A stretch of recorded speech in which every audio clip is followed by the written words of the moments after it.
Welcome to Seek, Go, Create. This is your host, Tim Winders, and we have a very unique episode today. We're going to do something a little bit different, and it's kind of a special time of year. This is releasing right around July 4th, Independence Day in the United States is how we celebrate that day. So it's going to be a little bit of a different episode because I am going to discuss writing a book. Yes, I've just finished a novel. And so I just wanted to share some information about that, but at the same time, encourage you if you're one that you've had a book in you or felt that you've had a book in you for some time. Hopefully some of these things and that I'm going to mention and talk about will encourage you, even though I'm going to kind of tell you some of my challenges also. So let's just enjoy this. I'm going to share a few things just about the book and about the process and why I was inspired to write a novel and not a fiction book, not a nonfiction book, which seems to have made more sense maybe for me as a coach and leadership guy. But we'll talk about that and then go over a few other items. And then at the end, I'm going to kind of give the synopsis, share a few excerpts from the book, and I'm going to let you know how you can get the first chapter and go ahead and download it before it's available anywhere else to anyone else. So stick around for that. But, it's real interesting. I think I saw these statistics some time ago that most people, I want to say it was like 80 something percent of the people out there thought that they should write a book at some point. And I just find that statistic fascinating. I don't know the accuracy of it. It seems a little high to me because I know that statistics show that not even that many people read books. So it doesn't really match up that people would think they should write a book when not that many actually read them. But either way, I know a lot of people, especially people listening in like you, would probably think, if you haven't already written a book, that you probably have a book in you. Well, I always did think that. My wife has actually written a few books and they've been selling on Amazon and in other platforms really around the world for a number of years. So I've been around that. And we actually wrote a book together a few years ago just for a conference that we were doing. But I'd never really sat down and gone through the process of writing. And I just want to say this right up front, just to be very blunt about it. I do believe that writing a book is to is all about sharing a message, sharing some teaching, sharing a story, depending on what type of book it is, for other people, for the world to participate in.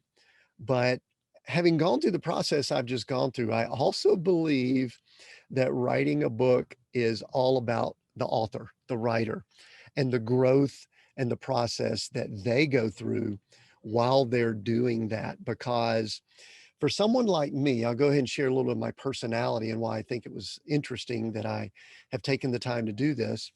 I'm have been, I guess, more of a higher energy guy.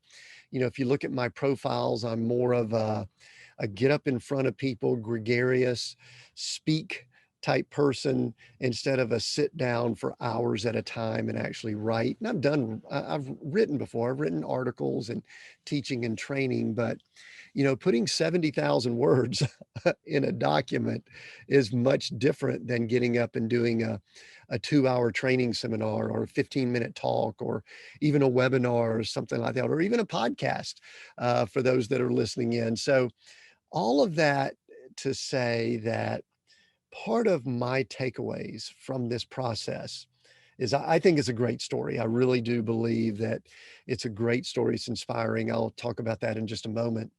But I really think that the writing process, that especially for this, is as much about Tim and Tim's journey and Tim's growth as anything else. And I believe that those of you that are authors or that you're going to be authors, you will probably recognize, if you haven't already, recognize the same thing. So that's a fascinating, I guess, learning point from the journey. And so anyway, just take that as the challenge of maybe writing is all about you going through a process because I know that it was for me. The name of the book, let me go and give you the name, and I can tell you that this has changed a few times. I'm going to give you the name and a little bit of overview, and then I'll tell you a little bit of what inspired me to write it, and then we'll talk a little bit more about the process. The name of the book is Coach: A Story of Success Redefined. And for those that are listening on the podcast, you'll notice a tie-in, because Seek, Go, Create, our podcast, we have often said it is all about redefining success. And we do that in leadership, business, and ministry. And I'm not saying that the book was a spinoff of the podcast, but many of our principles, our teaching points, the people that we interview and talk about, much of that is actually included and embedded in the story.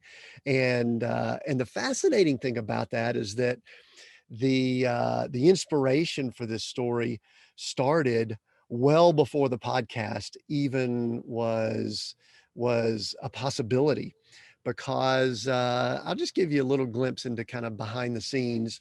My wife and I, we've shared this before. I've shared this before on the podcast, but we were nomads, homeless nomads, beginning in 2013. And we traveled. We traveled around as house sitters and staying in places that we didn't own. And we somehow ended up, I won't go through this story, but we ended up on the North Island of New Zealand. And there's a national park there called Tongariro, and there's two volcanoes there. And I think one of them has been active in the last 30 or 40 years, in fact. And then one of the volcanoes there is like perfect cylindrical shaped. And it's what Peter Jackson used as the model for, I think it's Mount Doom. I hope I got that correct, in the Lord of the Rings trilogies. So kind of an iconic national park there. And my wife and I, we were zigzagging along the North Island in a small little camper van back in 2014, I think. I may get the years wrong there. I'm sorry, 2014. And because we were there in the winter, June, it was winter down there. We were going to bed very early at night because it got dark, and then anyway, the days were short. And I'd been reading some things in the scripture, and I just had some things rolling around in my mind, and we kind of laid down to go to sleep. And sometime during the night, or before I went to sleep, or when I woke up, I just had this thought, not of a story related directly to that, but of a character that may have materialized from that. And I'm not going to get into more detail than those, but you could kind of tell that that was the beginning of it. And so what was really cool about it, I think people that listen in know that I'm a guy that spends time in prayer and tries to spend quiet time with the Lord as much as I can. All of a sudden, I just had this story just pop in my head, and I got the beginning of the story, I got the ending of the story, I got some of the beginnings and endings to the chapters.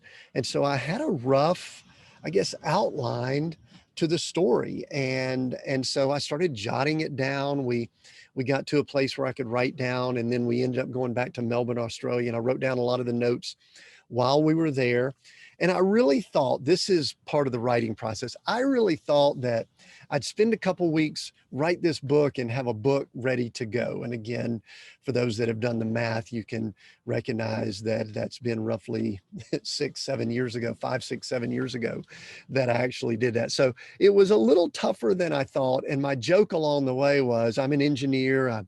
I've done I'm pretty matter of fact. I do a lot of bullet points and things like that. That with a novel, you need verbs in there. It's just, and you have to write dialogue and some things that are really, really challenging to do, or different if you've never done it before. And that's a big learning point for me and for anyone that's doing something new, is when you're stretching or working a new muscle, if you haven't done it before, you may have to keep working at it. And so that's what I did. I kind of did a writing of it. I had a lot of gaps. Then I came back to it later, and then I had some things I had to work on. And then my wife and I spent a few years at Bible school, and I didn't get a lot of writing done while I was there. And then somewhere along the way, I just said, okay, we need to kind of get this story finished up. And I did something that I encourage everyone to do, primarily because I'm a coach. The title of the book is Coach. I actually hired a coach to help me with the writing process.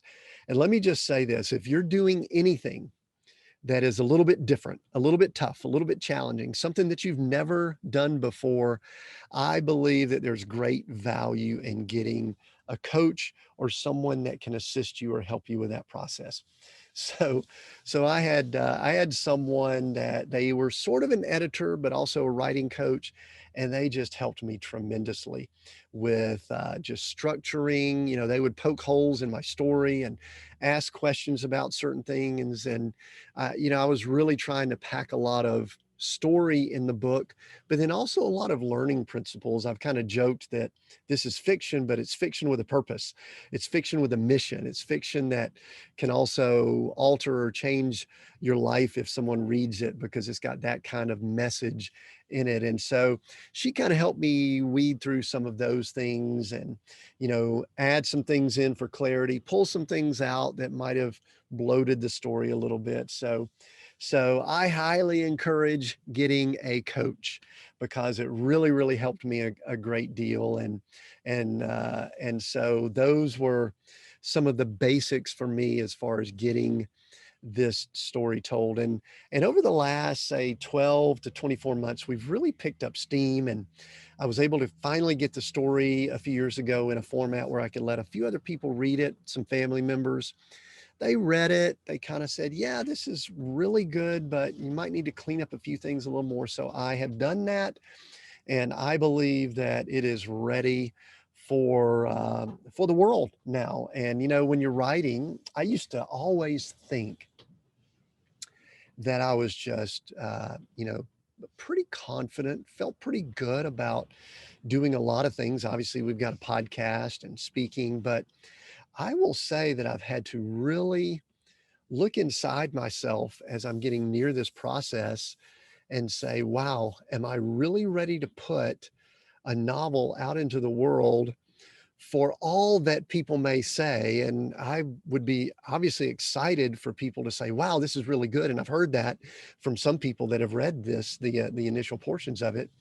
But then there's also this hesitation of, wow, you know, there's some things that could be a little controversial, and you know, there's some aspects of it that people might go, you know, I don't really like this. And so I've actually recognized that I'm kind of hesitating because of the possible criticism, which is very difficult for someone in my position to admit, but I'm admitting it right here with you on the podcast. So as you read the book, I guess be gentle with me. Let me know what you think, but be gentle with me. So anyway, so I've already mentioned I hired a coach, my inspiration, a few other challenges. You know, a lot of people talk about setting a time to write. And with my schedule, with all that I had going on, that really was one of the most difficult things for me was identifying focus time so that I could sit down and write. And then something odd occurred as I was sort of finishing up. We had this worldwide pandemic, and probably many of you faced similar things.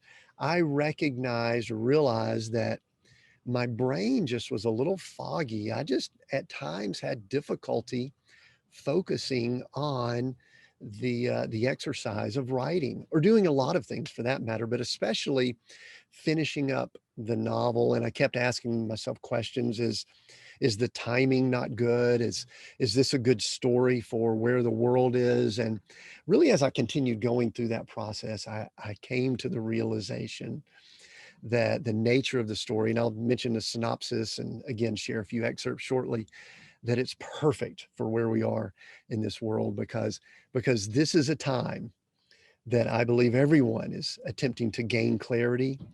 I think that people are having to redefine what success means to them. And that really is a major theme to this story, this novel, this book. So that's really kind of how it all came to be. I do want to mention there's kind of a dedication in the book. And if someone were to ask me to compare this to something that's out in the marketplace, this is pretty lofty comparison, but this is what I would say. There is an author by the name of Og Mandino, Og Mandino. If you've never read his stuff, you need to read it. He wrote a classic book called The Greatest Salesman in the World, and I read that book in the early 90s for the first time, and it is one of those books that I can truthfully say changed my life in so many ways. I started reading it late one night, 3, 4 hours later, I put it down, finished because I could not put the book down. And Og Mandino wrote that, and then he wrote many other books that were basically, they're almost like parables, they're stories, they're fiction, but they also have messages in them that are very impactful. And truthfully, that was one of my underlying inspirations for this book. So the book is dedicated to Og Mandino. And if you really want to maybe have a comparison with the type of book it is or the type of fiction that it is, you could go read some of Og Mandino's, especially Greatest Salesman in the World, but maybe even more so a book that he wrote called The Choice, which has a powerful story that's set in modern times about a choice that the main character has to make. So I just wanted to share that because that was really a big impact for me, that he was one that I wanted to dedicate this first book, this first novel to, because of the impact that he had on me. So anyway, but let me share, I guess, a little bit more about the book, and then also tell you how you can get chapter 1, because I'd love for you to get chapter 1, read through it, give some feedback, tell me what you think. And then you'll also be on the list to be made aware of when it publishes and when it releases. So here's a synopsis of the book that I've written that gives a bit of an overview, and then we'll go over some of the excerpts. Main character is Cooper Travis, and Cooper Travis was the guy that seemed to have it all. Money, he was a leader of a successful company, had a beautiful wife, and much more. He had all the elements that our culture and society considers successful. Then why would he attempt to end his life? Join Cooper as he travels a road that everyone should travel, the journey of discovering true success. He will be forced to question everything he believes as he attempts to become the man he was created to be. Along the way, he is impacted by a unique and at times supernatural mentor that forces Cooper to redefine success. So that's the synopsis. Someone asked me recently, I think I was being interviewed on a radio station. They said, Tim, is this story about you? And I said, no, not really. But boy, there's a lot of me in this story. So I don't know that a writer could write something. I'm not that good at writing fiction that I can't incorporate some of myself and some of my experiences and things I've seen into the story. So am I Cooper Travis? No. Are there elements of him, of me in him? Absolutely. And also in other parts of the story. So that's the synopsis. Let me read, and this is going to be a little bit challenging. I've got a couple paragraphs here. I want to read a few excerpts that to me give, I think maybe the essence or the flavor of the novel. And then we'll wrap up and I'll share with you how you can get the first chapter. These are actually excerpts from deeper in the book. They're not from the first chapter. So here is excerpt number 1.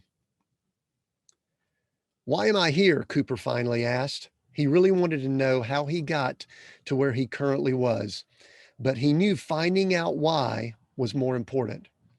Why do you think you are here, Mr. Travis? I guess it would be best to say that I have made a mess of my life and I'm not really sure what will happen in the near future.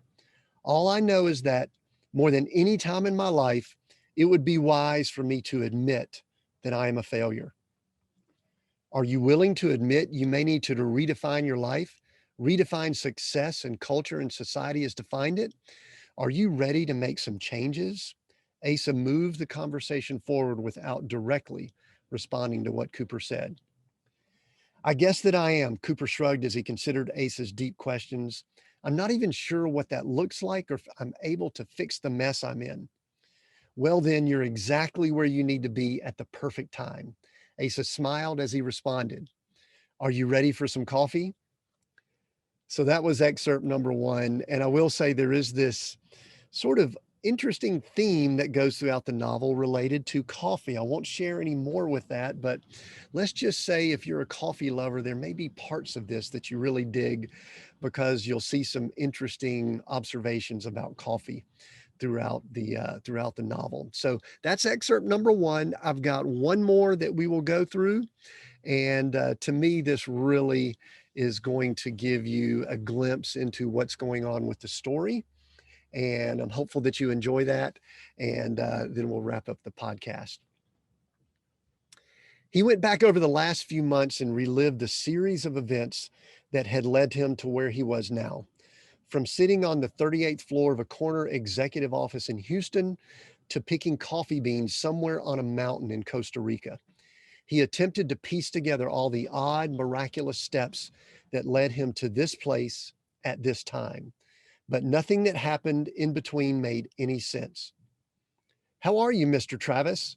Cooper fell backward as he looked up and saw Asa directly in front of him.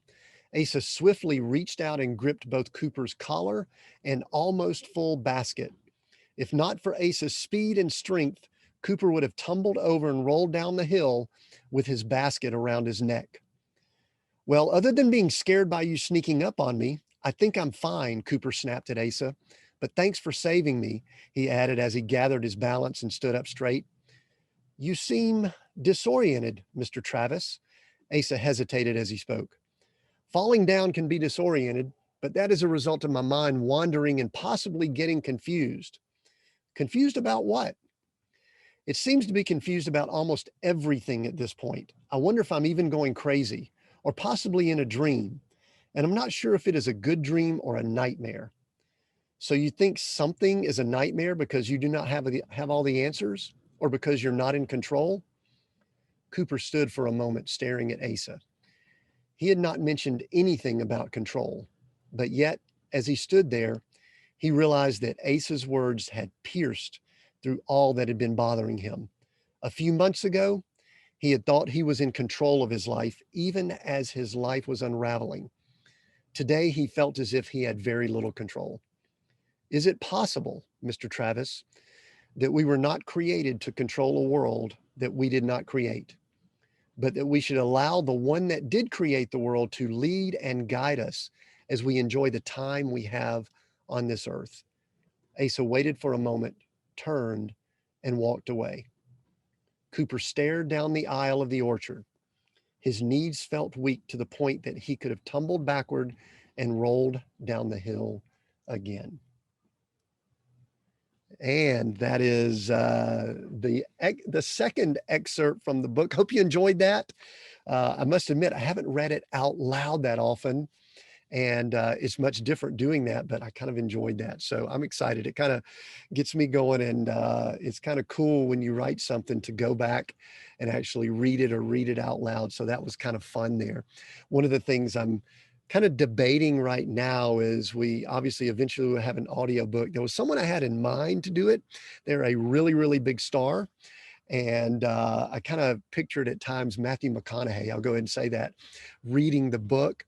But I'm also trying to decide if obviously if he's not available or he doesn't knock on our door to do the audible, if I may do it myself or if we'll get someone else to do it. We'll see how that goes. But thank you for listening in. And listen, I appreciate any feedback, I welcome anything that anyone would like to give feedback on. We expect that the book will be released in the fall timeframe of this year. This is in 2021. Obviously, sometimes those things can move around.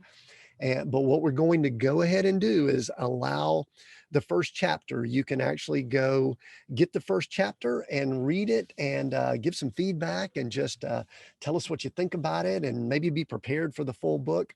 And you could do that. We'll include links that you can do that down in the notes or on the website if you're watching this on the site or you're watching this on YouTube or listening on the website. We believe it'll be at seekgocreate.com/book and at timwinders.com/book, but we'll make sure we include those links down there. But I would so appreciate you supporting and helping me with this book because it would mean so much to me after spending the time that I did for large numbers of people to read it. And I would just be so honored if my book could have just some percentage of the impact that the books like Ogmandino's has had on people. So I appreciate you allowing me to take this time on the podcast to share about writing. I think that many of you are writers already, if you haven't already written a book. And so I encourage you to start the process. It has been quite the journey for me, and I have enjoyed it immensely. So I'm hopeful that this may just encourage you. And I'm also hopeful that you will, again, read it, buy it, share it with other people. So thanks for listening in on this episode. This has been a little bit different. I know, a little bit different than our typical episodes. Next week, we'll be back on to interviewing guests and talking to people about leadership, about business and ministry. And so make sure you join us. And until then, thanks so much for doing all that you do to make the podcast what it is. But until then, continue being all that you were created to be.